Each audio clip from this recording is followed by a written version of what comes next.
Katie, hello. Welcome to the show. Hi, Rachel. Glad to be here.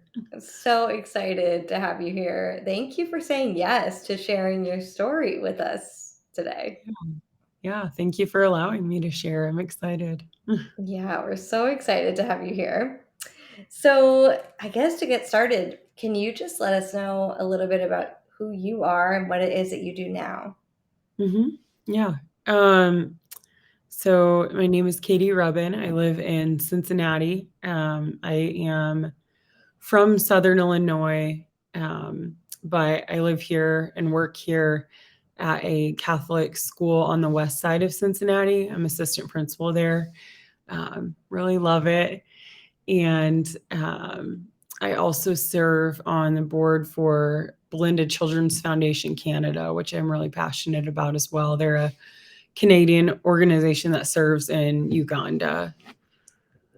That's Um, amazing. yeah, all my family is back in Southern Illinois. My favorite person is my nephew, Grayson. He's 6, and he is just the light of my life. Mm. Oh my So, gosh. I yeah. love that name, Grayson. Yeah. So cute. Ah. He's cute. Adorable. Well, that's amazing, and I would love to hear more about, both of the things that you're doing now, especially the nonprofit Mhm. that you're serving on. That's beautiful. The Yeah. did you say the board? Yeah, I'm on You're the on the board? board. That's Um, amazing. yeah.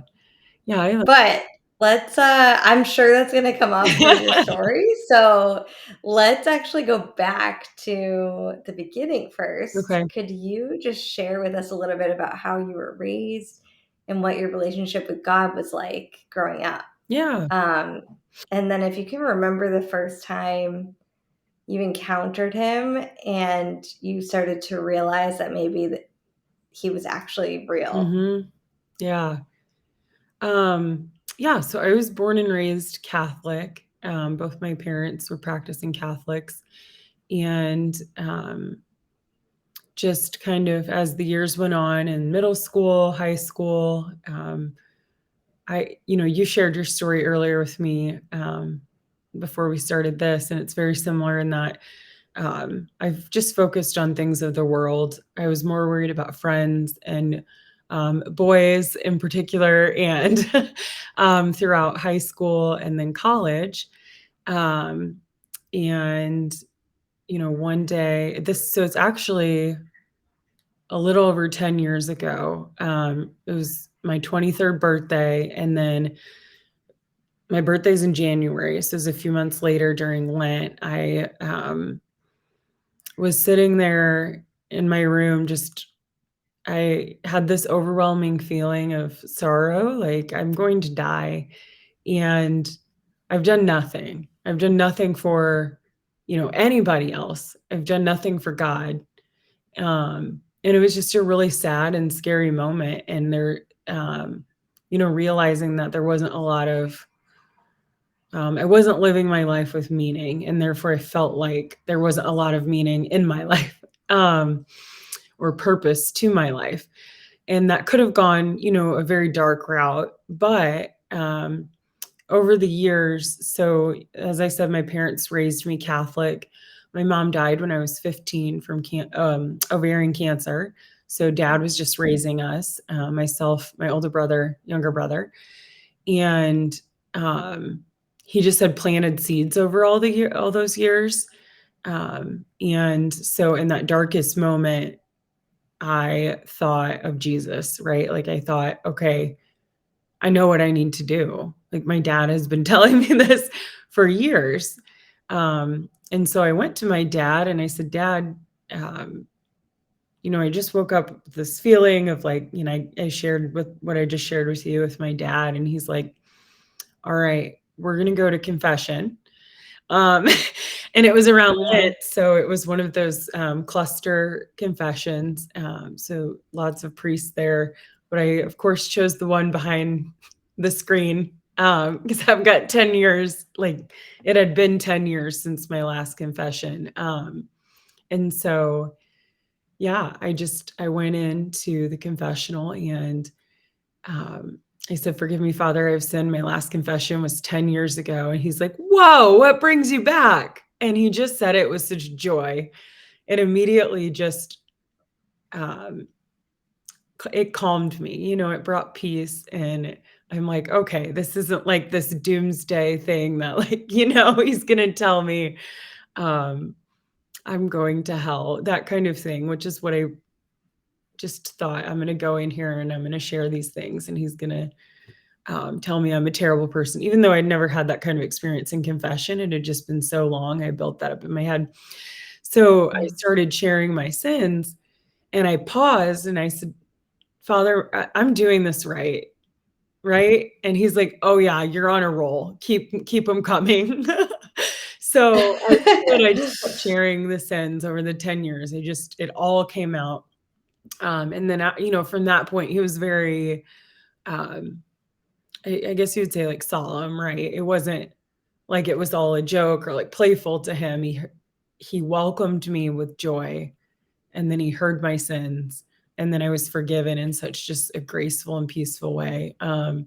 And that was really like the launch of it. From there, I just um, reached out to someone I knew who had a similar experience, and they gave me some resources. They gave me some books, and um, some just like videos I could watch that could kind of guide me through the questions I had. And I met with that person as kind of a spiritual director, even though he's only like a couple years older than me, but he had just been through something similar. So he was like, it's his faith in a way seemed more attainable than, where my dad was at. um, just because I was just returning, just coming back. And so that just launched me into something I think a lot of people experience is that deep dive into a relationship with God and his word, in particular, the Bible, um, and the Mass and all of the parts of the Mass and meaning behind that.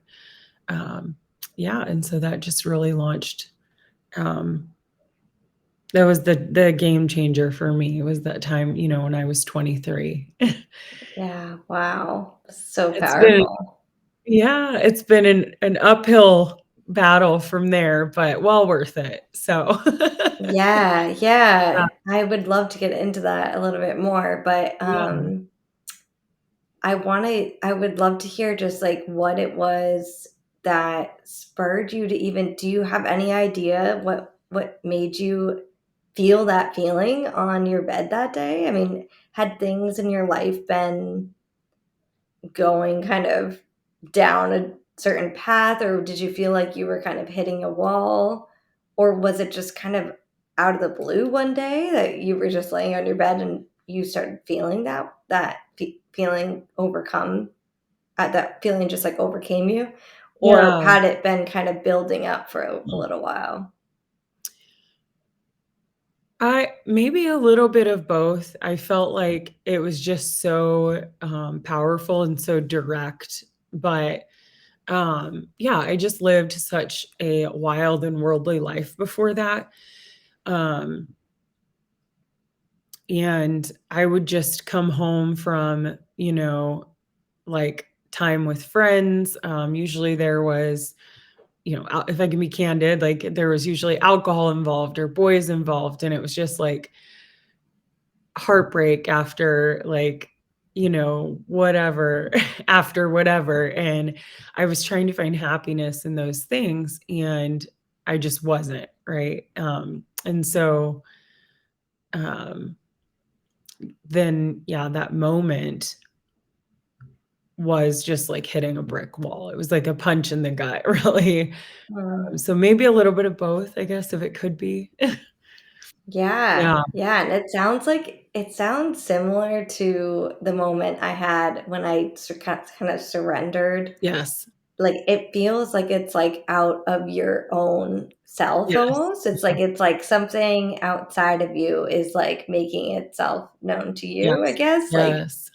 rather than you just all the other instances that you've had up until that moment. Yes. Like, at least for me, when I look back, it's so obvious and so real this encounter with something outside of myself Mhm. that's almost revealing something to me Yeah. about me Yeah.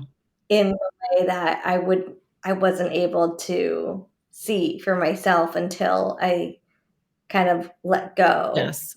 and,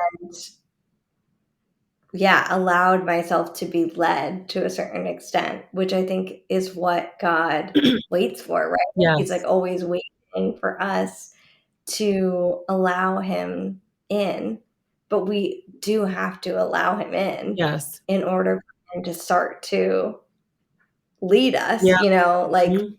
the next step, like bringing this person into your life that would start to give you resources and your dad, obviously, and the Mhm. confession, which I love because Yeah. it's so funny the things like I feel like confession, man, the evil one loves to just Yes. like twist it all up and Yeah. make us scared and Yes. ashamed and like you said, a doomsday Yeah. experience, But it's like in reality, what's happening is it's so powerful, like what Mhm. is happening in the spiritual life that our Mhm. souls are literally being cleansed. Like it's Mhm. amazing. So of Mhm. course, one's going to do anything that he can to keep us away from it. Yep. And all these lies out in the world and in the culture about what confession even is, it's so easy to feel, yeah, like pulled away from it. So I love that it was in confession too, that you felt like you really had this coming home moment. Yes. Um, but I Yeah. guess my question is, I guess I kind of am rambling a little bit, but the question I No. was originally asking was, did you feel like that was the case for you too? That like it was kind of this otherworldly experience, like this thing outside of you happening to you that made you want to open up more to what was being revealed? Yeah, so it was more like, in that moment, it was more like things clicked into place.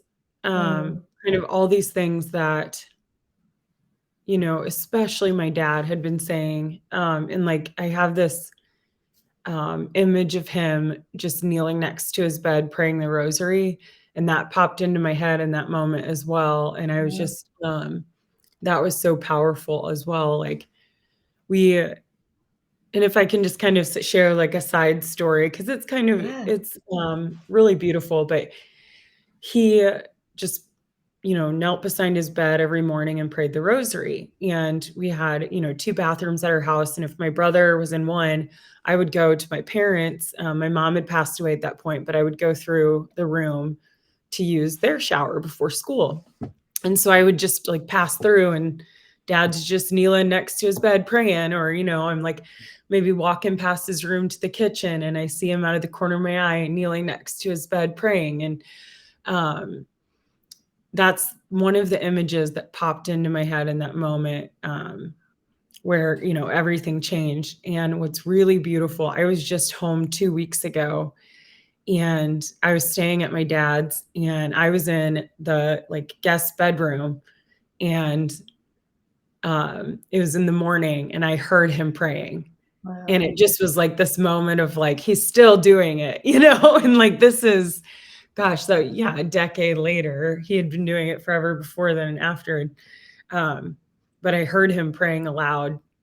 Um, and yeah, so we talked about that later because it was like this full circle moment of like, okay, he's still doing it and it's still affecting me in a way that's like, Wow. yeah, yeah, Wow. That is so beautiful. And yeah, I want every, like, parent to hear that too, because it's yeah, like those are the things that you have no idea, like, the ways that God's gonna use yeah, that your yes yeah, in ways, especially for your kids like that, like, just that quiet witness, you know what I mean? Like, yeah, all he's yep, doing I is see you. praying, Yeah, and you saw him, and in that moment when you're having your own kind of dark period wondering where to go, that's what mhm, the Lord brought to your mind, like, mhm, it's just so powerful, these things that are true, and yeah, they really do have a lasting impact when we live out our faith like that, and yeah, God who knows the ways that God's gonna use that in someone's story, so thank you for sharing mhm. that, that's Yeah, So beautiful. I love hearing, like, those sorts of details about those moments. And so Yeah. what would your dad try during those years that you would kind of shrug off? Would he How would he try to be a witness to you? And what came back in those moments? Um, yeah, I think it was mostly like the prayer, going to church. He did do, it was an automatic 2-week grounding if you would not get out of bed for church. So there was some consequence there, but so just making sure that we were going with him, even if we weren't engaged, he knew that it was valuable for us to be there. Uh, Mhm. and so we would go with him to that, and then we would go to the shrine. Our Lady of the Snows shrine is in Southern Illinois, and it's really beautiful if you ever get the chance to go. But that's where we went a lot, to have my mom prayed over, and so bringing us there and praying at the grotto there, and um, just when I would get really down, he would just say, Kate, you're never going to be happy until you come back to church. And he didn't just mean the building, right? He meant the church. Yeah. That was something that just came like over and over again. And I think at that point, I was like, okay, I guess I've tried everything else. Like I know my dad's been telling me for years, I know what I have to do now. Mm. So, um, yeah, his influence, and that's yeah, his relentless, like, just talking about it and, like, bringing us along to everything. Are you feeling drawn to God and want to start a prayer life, but you're just not sure how to get started? I need to tell you about this app that I love called the Hallow app. It is a Catholic prayer and meditation app that has everything you need already laid out and pre recorded for you. So all you need to do is press play and allow the Lord to speak to your heart. They will walk you through everything. They have the daily gospels, they have guided silence with the Lord, they have the rosary, saint stories, prayers for Lent and Advent, and all the different seasons of the church. Everything you need in one easy to use app, which I love, especially in this season of motherhood with a newborn. I've been using it for the daily gospel meditations, which I love every morning. And then my daily rosary at night. They have all the mysteries. Everything's already there. So you don't need to think about what you need. You can just press play and allow the Lord to speak to your heart. Go to hallow.com/grow good to get a 3-month free trial of the whole premium product. It's amazing for 3 months. And if you decide to purchase at that point, you can get 20% off your purchase as well. If you go to hallow.com/grow good, that's HALLOW, hallow.com/grow good for 3-month free trial and 20% off the Hallow Premium Plus edition. Just talking about it and, like, bringing us along to everything, even Yeah, though we that's were beautiful. taking Yeah, extreme. I love though that he would say, like, it sounds like he's still, even in that, he's letting you have your own experience, but he's Yeah, saying, "You're never going to find this. This mhm. is what you're looking for." But Yes. at the same time, it's like, you know, Yep. realizing you need to make your own choices at the same time, Right. Yeah. and let yourself live through the consequences of them. Yep. And I would love just before we get into, I guess, what happened next, but I would Yeah. love to, if you're willing to share, how did losing your mom impact this journey? I'm sure it must have, gosh, at such a young age, that's a Yeah. lot to go through, and Yeah. I'm sure bring up a lot of questions, especially spiritually.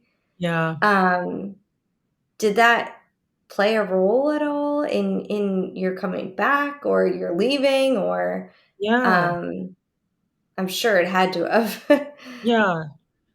I think it was more so delayed, um, because I was 15, so that's about the time I was like, dad was like dragging me to church. So, There wasn't a question of like, why God? It was just, I mean, obviously just a lot of pain in that time. But I think about like, I got so angry after that. My response to it was not a depression, I guess. It was just anger. Mm. And I just don't think I was a very pleasant person to be around, like friends, family, teachers. And so now I'm in education. And so this is one of those delayed things, you know, it's like I see my kids who are so young and they're so angry for the things going that have happened to them and have gone on in their life, and some things way worse than what I went through. And it's just like I try to be to them and for them what I felt like wasn't extended to me all the time. And I had really great teachers, but it seemed like everyone was kind of like, well, we're not going to touch that. Like she's just um, like I would like fly off the handle and just like yell or like say mean things. You know what I mean? So nobody Yeah. really wanted to like even approach. Um, and now I feel like those are the kids I want to approach the most because I know they don't want to feel the way they're feeling and they don't want to be the way they are. They're miserable, you know? And so I think that it had that like delayed effect. But yeah. Um, yeah.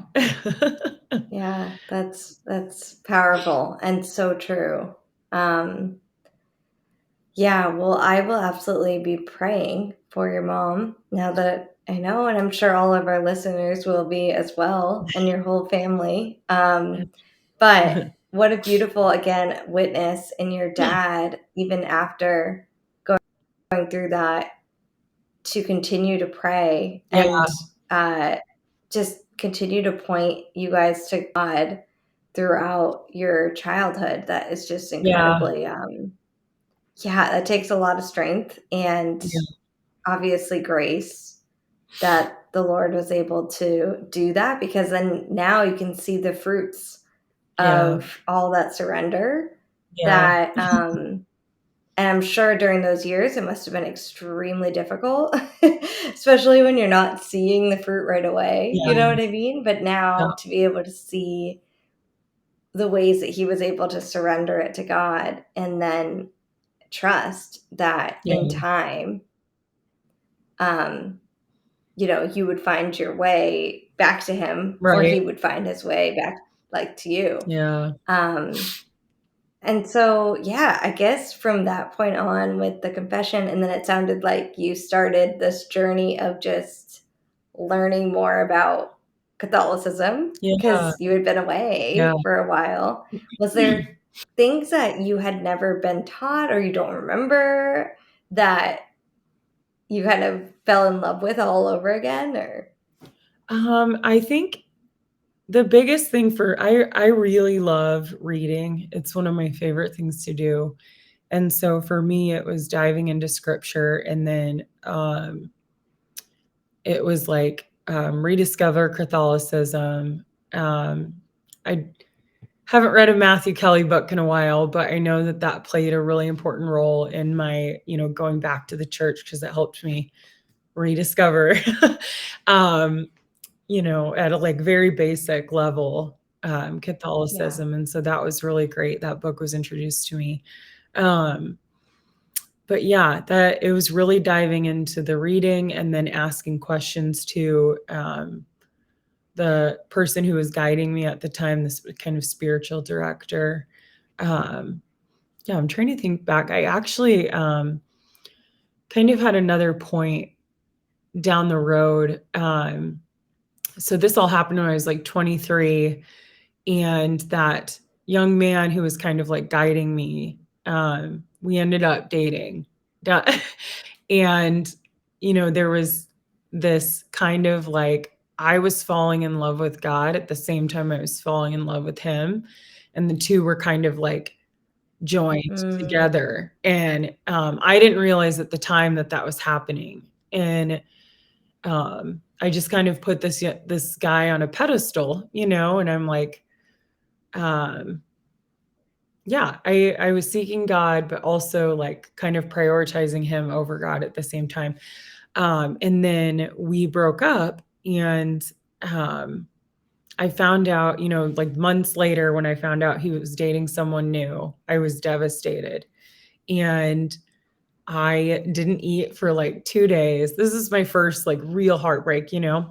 But what was amazing was, over the months and years, I one of the prayers that I was praying to God was, whatever it is that's blocking me from really loving you, please remove it. Just get rid of it. And so, this all happened. And then another moment where I was like, I hadn't eaten and I was laying in bed again. And I'm like sitting there with God, like talking to God. I'm like, this hurts so bad. And there was this gentle, not an audible voice, right? But obviously, but this like voice in my head that was kind of like, gentle, this is what you asked for. Mm. And it hit me, and it was like, I want all of you every day for the rest of your life. Wow. And I was like, um, at that point, I had built a relationship up with God. So my response was, okay, I'm really tired. Can I take a nap? And I promise when I get up, I will try. And yeah, and I took a 4-hour nap, and I Wow. got up and I, never looked back from there. It was just like, there hasn't been this like entangled or entwined, um, you know, p- putting things on the same level of God since then, because it just like wrecked me. Wow. And then he called me back like, hey, you had actually been praying for this. So yeah. Wow. So That's yeah. amazing. And oh, I love that. I love that honest prayer Yeah. too. Just like, because I don't know about you, but like for me, that is something that was Yeah. lost. Like I did not know what prayer Yeah. was. And it sounds so fundamental, but it's like I knew the like asking for Yeah. things, but like I never knew this like heart Right. to heart, just like, Yeah. "Yeah, I'm Yeah. tired, like, can I take a nap?" You know what I mean? But it's like, that is Yeah. prayer, like, just being vulnerable and real with Yeah. him, and then whenever we do that, he Yes. responds. I mean, and you see it over and over again in the Yeah. scriptures, like, whenever people are honest and vulnerable with Yes. God, he responds with more Yeah. information. He's like, "Oh, let me Yeah. explain," you know? And it's like, I think that's what he wants us to Yeah. do is like open up and just Absolutely. share vulnerably what's actually going on in our lives. And then he can come in more and more and show us more and Yeah. more. And so I love that you're just like in this dark place and again reached out to Yeah. God and what's going on? Yeah. And then for him to actually explain, like, Yeah. gently as he does, but so lovingly, like, this is what you had asked for, and like kind Yeah. of connect that dot for you. Yeah. That is so powerful. And Yeah. the other thing that's going to mind in you sharing that is the just the sin of like Yeah. idolatry and how Yep. common it is. Yep. But yet when you hear idolatry, you're like, "Oh, I don't do that." You know what I Right. mean? But Yeah. then it's Yeah. like, okay, but what are you prioritizing over God in your Yes. life? I Yes. mean, that's another way of saying it. Like, Mhm. what is it that's taking that God spot that and spoiler alert, if you're feeling restless or fear or anxiety Mhm. over something in your life or someone, chances are that thing you're putting above God because Yep. like where God is, there is peace, right? Like perfect love casts out all Yeah. fear. And so when we truly put him first and we trust in him, the rest falls away. I mean, it Yeah. really does. Yeah. It's a really hard thing to do because it oftentimes we are led to our end because we are grasping so tightly to what we Mhm. don't want to let go of. Mhm. We're usually on the bed Yeah. Like, you know what I mean? Like having this moment of like, I don't understand what is going Yes. on. Yeah. And then we're kind of forced to let go. And then Yeah. at that point, God can finally break through and Mhm. reveal more Yeah. to us about what's going on. Yeah. Um, Yeah. but to get to that point, sometimes we fight it so much. But when it does happen, it's such a beautiful moment of surrender. Yeah. Yeah. That's amazing. Yeah. I want to say thank you to today's episode sponsor, Thomas and Arts. Thomas and Arts is an amazing family owned and run art business, small business that is creating original art and affordable reproductions for contemporary beauty to flourish in community and culture. It's just this beautiful family raising 5 boys in Colorado that has felt inspired and called by God to produce and create original artwork that shares the saints, the Holy Family, and other beautiful artwork in a contemporary and creative way and culture while they're at it. So go check out some of their beautiful prints and artwork at thomasandarts.com. That's THOMASON arts.com. And you can use code 2GROWGOOD at checkout for 10% off your order. Use code 2GROWGOOD, all one word, at thomasandarts.com for 10% off your order. Amazing. Yeah, it was, kind of again, like another spark of just like a big change in my life. To kind of share like a little bit more about, what's happened since then. I had always had, um, my undergrad degree is in education, and I always had this desire to teach overseas. So this is even before, I came back to the church. I wanted to go teach somewhere in another country. I didn't really have any like, I was just like researching at the time. Um, and nothing really aligned. Nothing worked out financially or just like timeline wise. So yeah, I started teaching in my hometown, which I ended up loving. But um, after I came back to the church through this like young man that was my kind of spiritual director and then turned boyfriend. I met a priest who had lived in Uganda for about 50 years. Wow. Yeah, and I went there for a summer, and there was a public school there that they had almost 1,000 kids and only 14 teachers. So I'm like, I walked past it every day, and I'm like, Lord, what are you doing? I just felt like, okay, I want to go teach there. So I actually met with the assistant principal there, and I was like, I would love to come for a year and teach. Just throw me in whatever classes nobody else wants. Like, um, so I'm not taking like the job of somebody who already works there. Just put me in a position that's open that nobody wants. So I ended up teaching for a year in Uganda. I taught fourth grade math to Wow. 140 students, and What? seventh grade language arts to, I think we had 60 students. So it was pretty, Wow. yeah. It was pretty challenging. Um, That's but incredible. But wait, so how did this happen? You met a priest, yeah. and Um, did he just how did you actually get to Uganda? Were they doing a trip or no, I just asked if so my like ex-boyfriend at that time had been, and that's who okay. introduced me to this priest. And I was like, I would like to do the same thing, just come for a summer.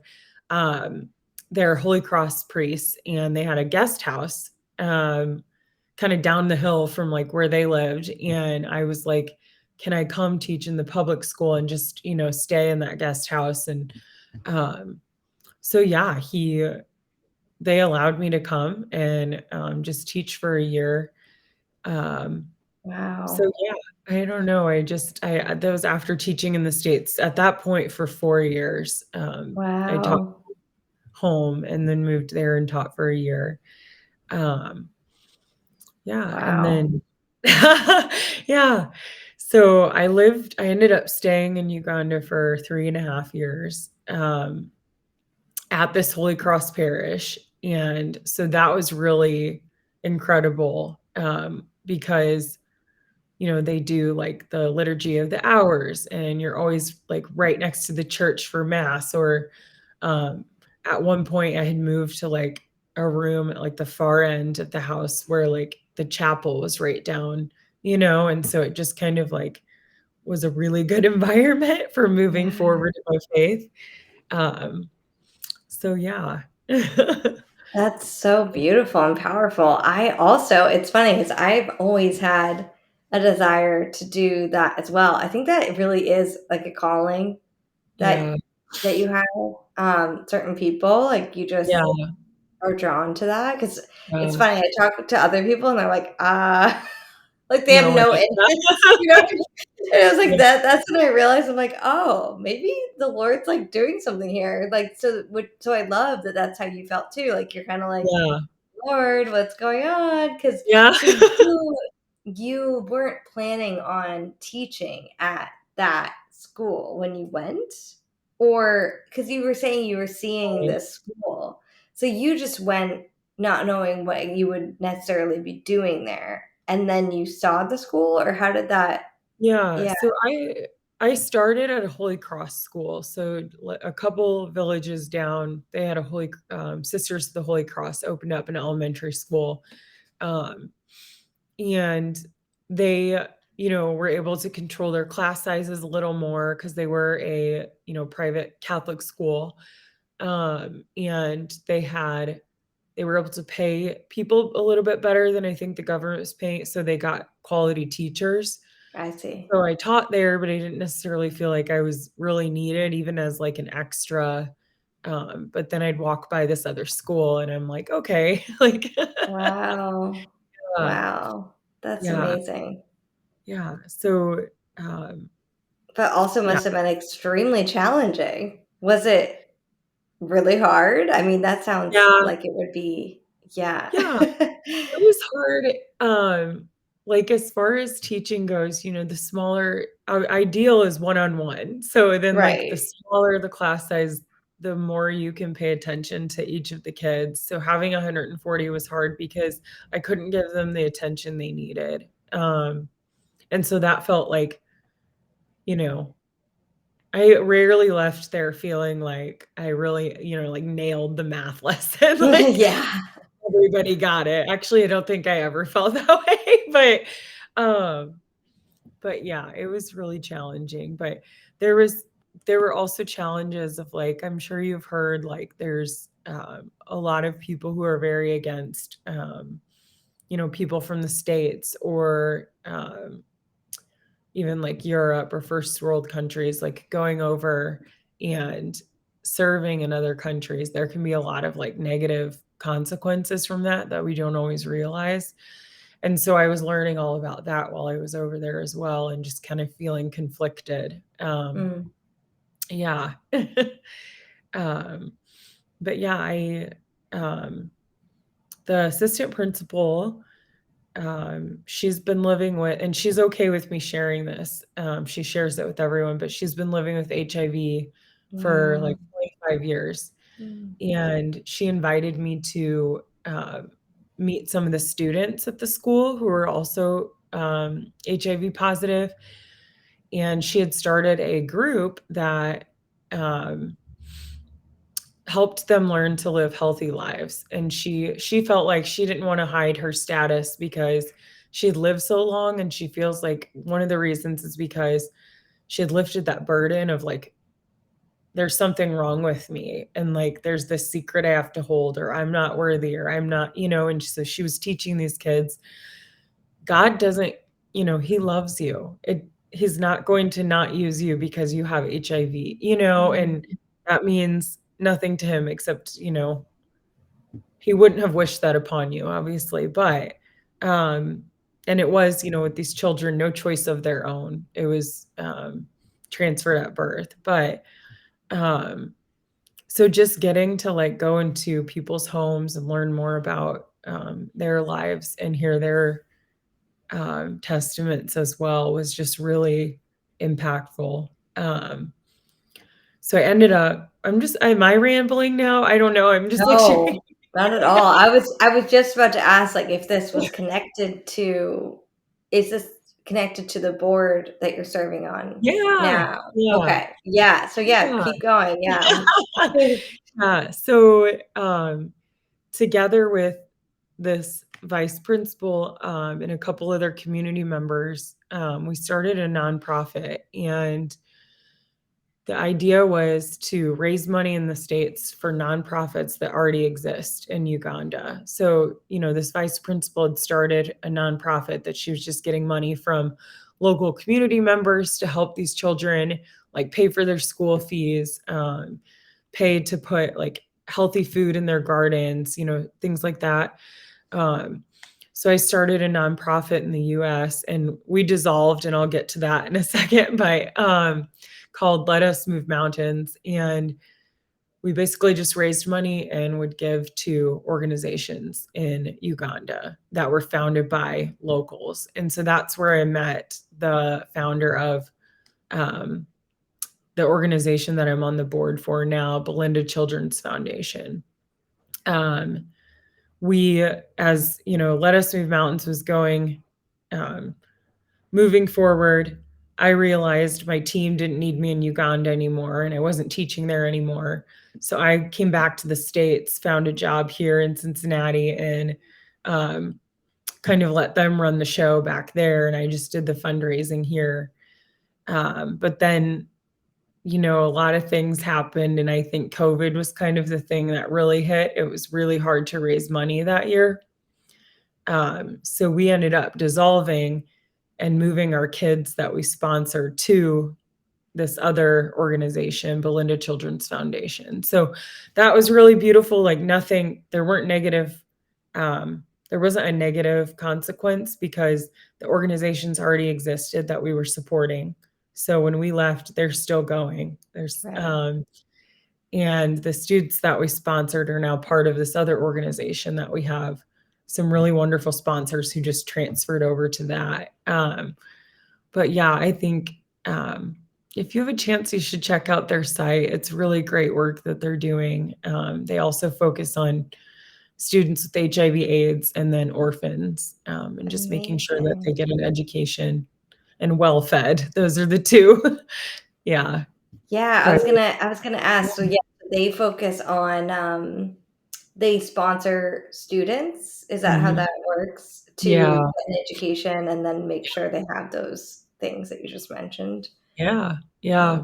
Amazing, yeah, and they're based out of Uganda. So I like is that right? I like what you were Yeah. saying about, like, fundraising for organizations that are actually in Uganda. And founded by, so the man who founded it is a Ugandan, and he was actually from the village I was working in. That's how I met him. But he lives in Canada with this family now, and it was kind of a similar thing. Like he's able to send more resources back home to his family, but then he's also able to find funds to support kids back in the village he grew up in. Wow, So even though he lives in Canada, he's very much tied to the village that I was living in and the village that Belinda Children's Foundation serves in now. So that's great. Yeah, yeah, yeah, because just like you were saying with, just yeah, it's obviously it's a complicated and interesting discussion to think about and to have, but, just that, like, sustainable yeah, development, like a way that you yes, can give back that is going to serve the community for years to come. And so I yeah, think that's a beautiful, like, I can tell you have a heart for that, which I think is really beautiful.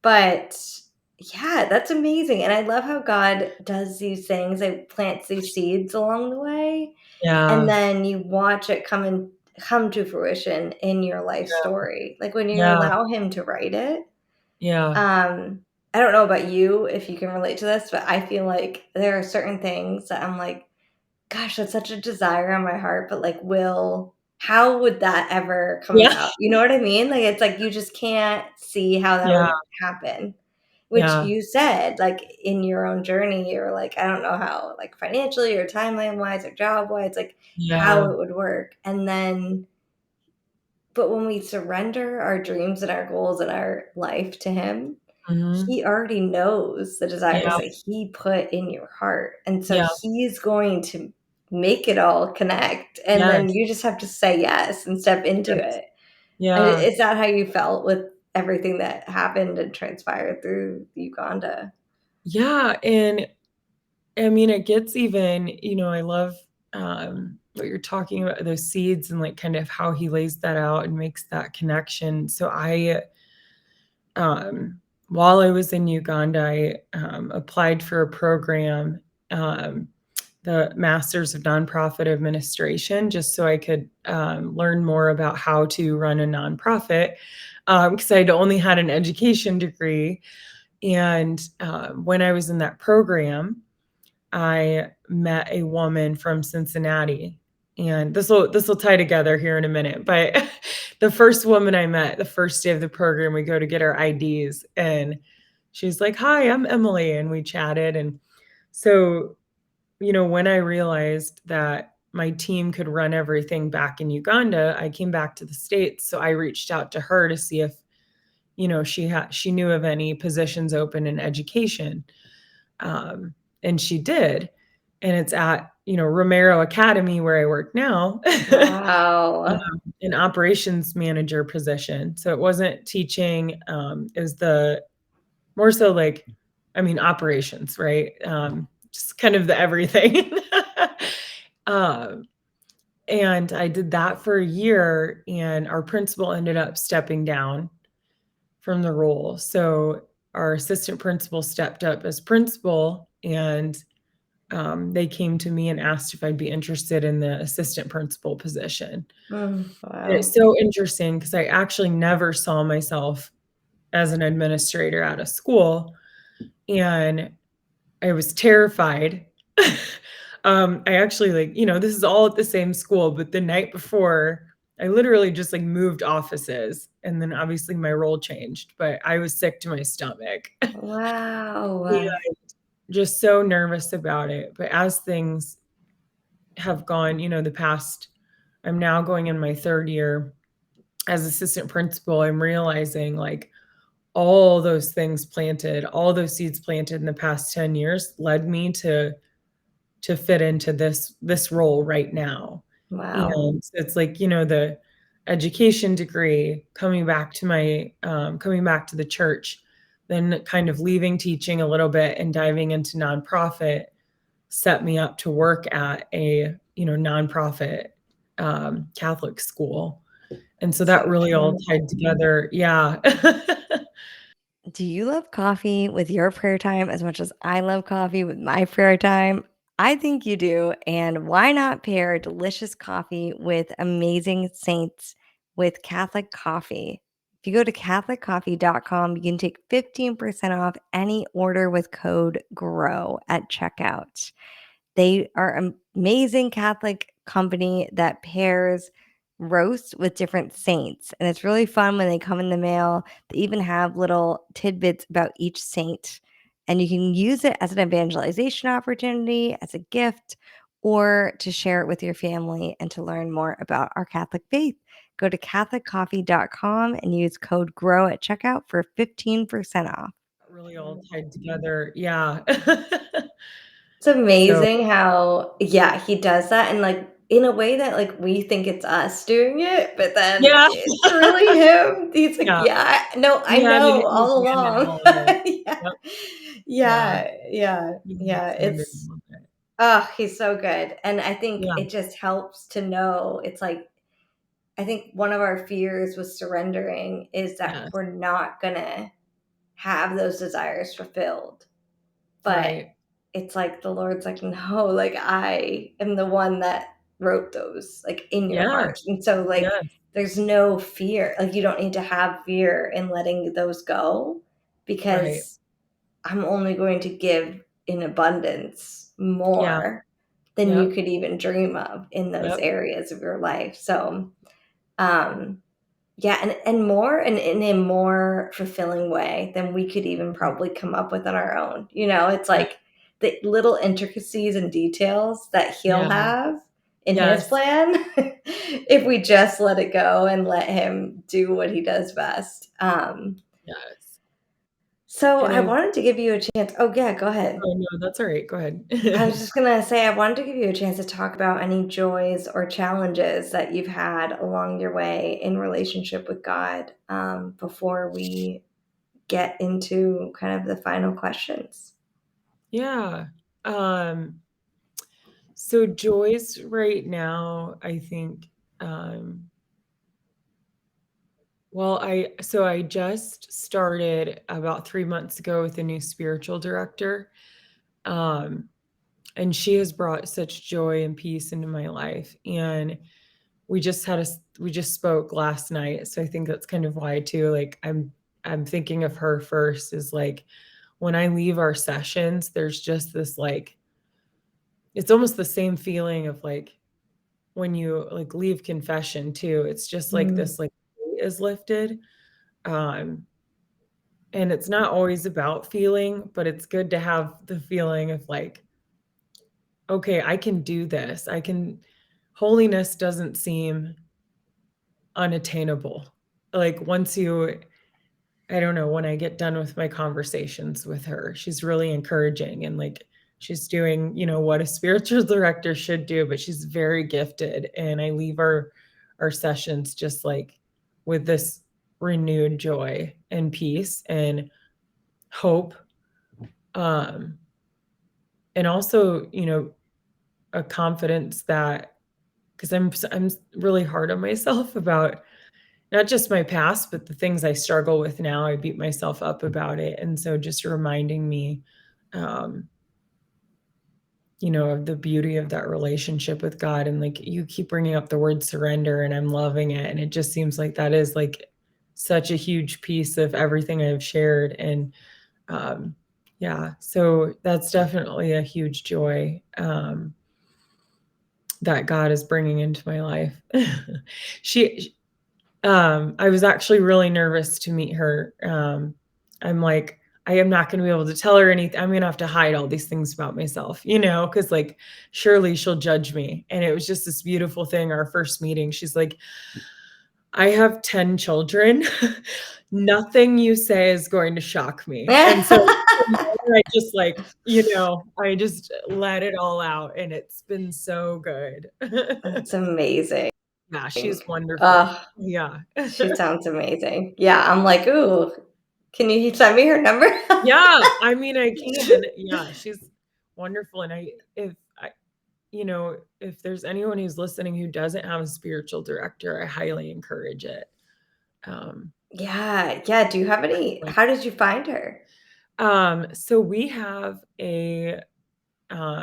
the Archdiocese of Cincinnati has something called School of Faith, and the director of the School of Faith comes into schools and just, focuses on different topics. We'll dive into scripture.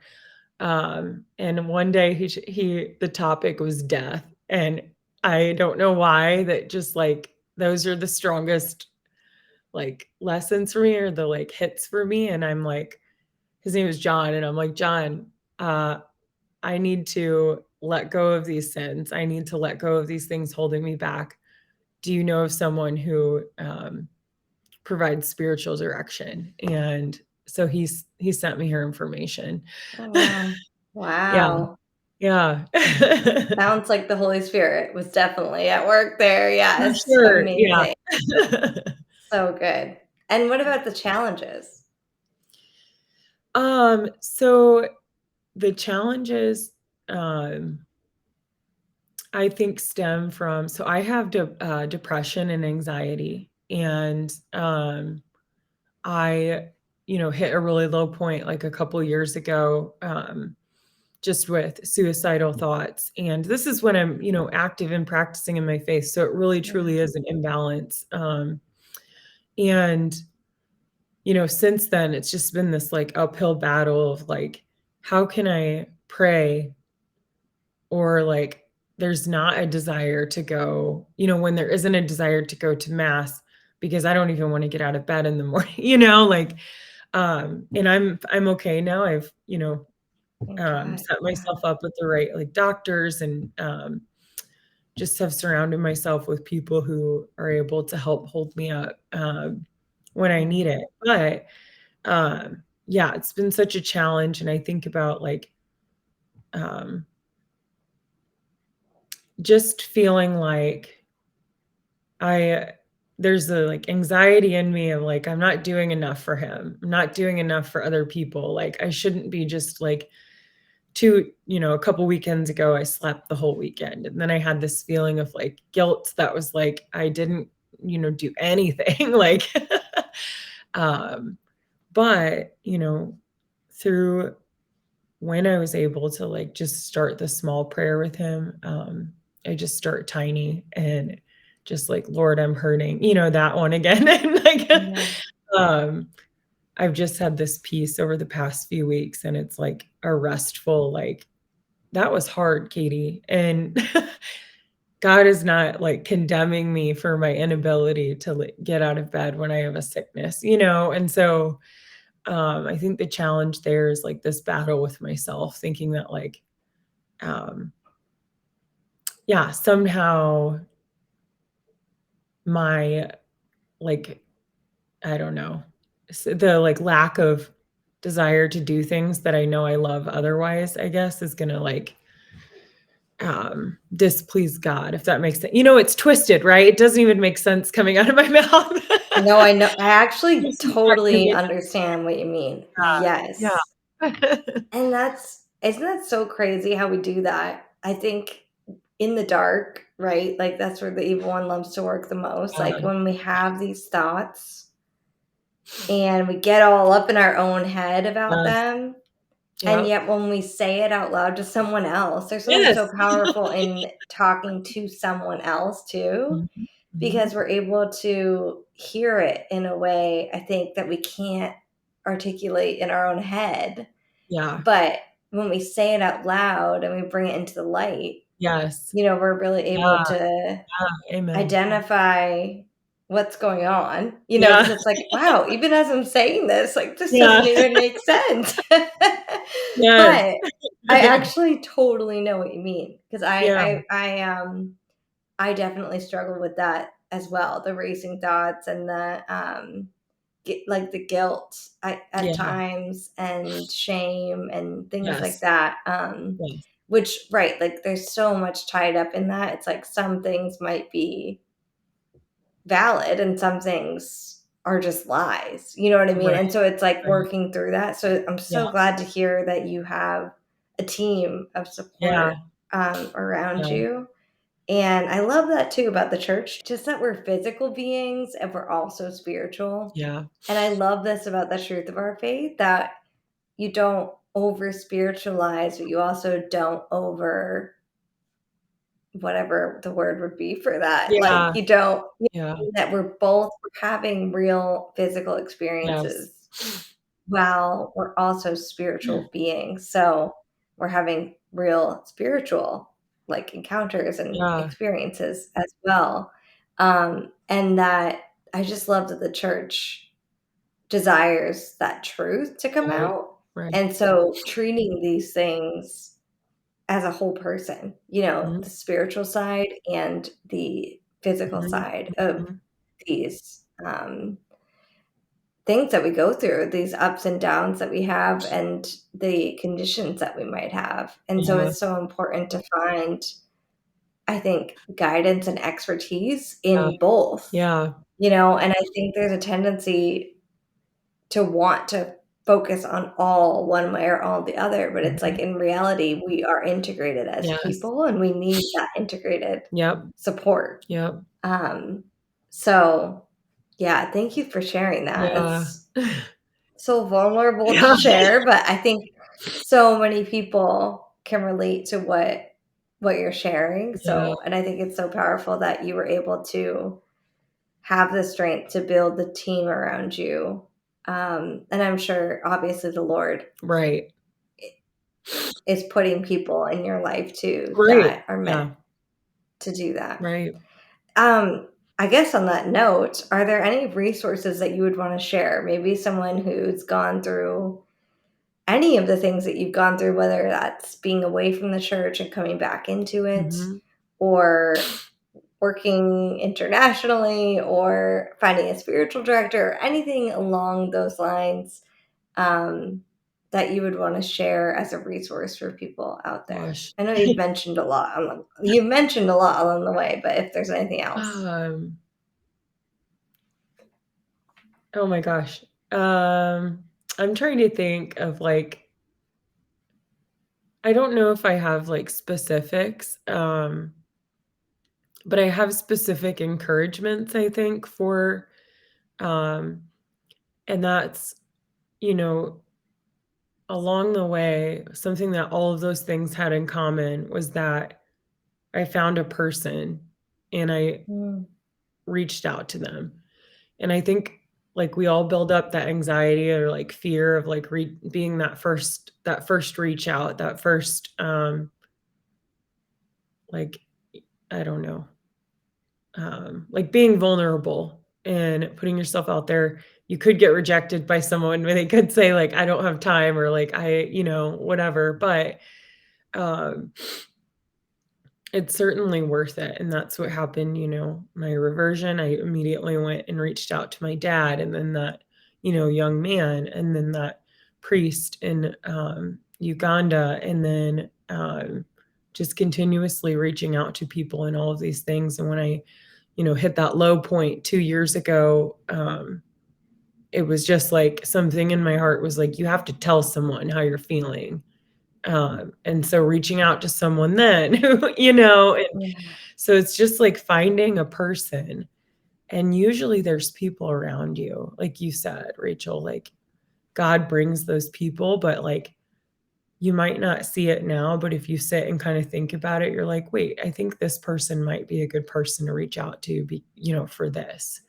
So it's not a specific resource, but an encouragement to, um, the first step is connecting with another person. At least that's been my experience. So, That's so good. That is so, so good, and makes sense. We're made for community, so it makes sense. Don't keep it in the dark, yep, but share it yep, with someone. yes, Yeah. yeah. All right. Well, the last question I love to ask everyone who comes on at the end is, can you share with us one scripture verse that has either played a foundational role in your journey or that is speaking to you right now, and why?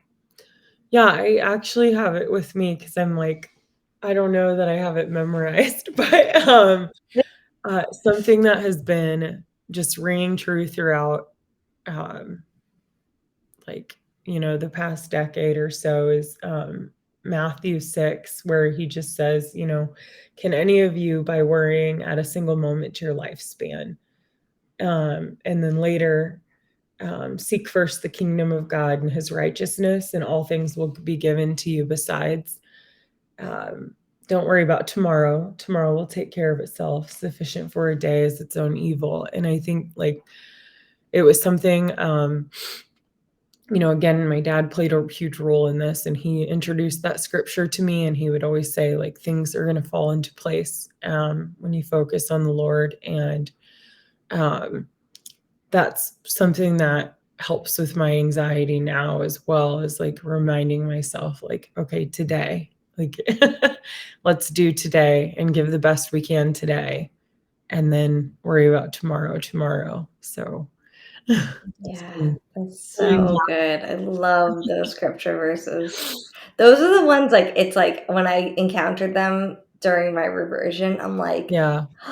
do people know that this says this? Like, don't worry, like, that's what he says. Yes.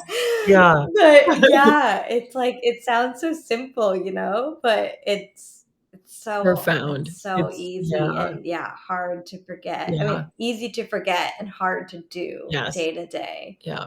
But I love what you said about just like today, Yeah, even this moment, yeah, like what can I just do in the moment? Um, and to just let the rest be the rest. I think I've mentioned this before on the podcast, but right now, I've been in the Psalms actually Oh, lately. yeah.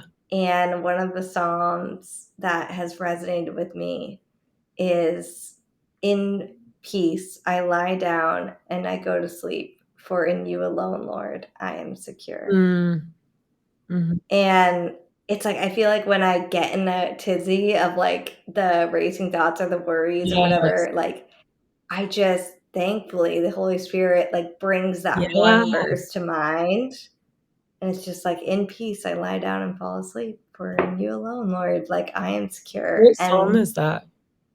I think it's in 140 Okay. something. I can't Alright. think of it exactly off the top of my head. But it's so good, Yeah, especially like when you're going to sleep. same. It's like, all right, in Yeah. peace, I lie down and fall asleep, like in you alone, Lord, because it's just like everything else falls away. Um, and it's like, if I really mean that, then let it be Yeah. so, let it all fall away. And I'm giving it to you, Jesus. Like, Yes. um, yeah. Well, thank you so much. This has been such a joy to hear your story and your wisdom. And just thank you for your vulnerability and just being open to share your story like this with us. Yeah, thanks for having me on here. It was It really a gift was, for me too, and yeah, I wanna go back to your, podcast where you shared your story and hear more about it too, so yes, yes. I'm going to send it to you right after this. And you should listen whenever you get the time, because, yeah, I go into much more detail about the whole journey and the ways that God worked Yeah. to make it really abundantly clear to me that he was real and he was listening, Mhm. and just those ways that you can't deny that he's working. Yeah, so I'd love for you to hear it in Yeah. detail, and now we can be friends Yeah. and stay in touch. Yes. Yes. Awesome. Well, thank you, Katie. I hope you have a great rest of your night. Thanks, you too, Rachel. See ya. Bye. Bye.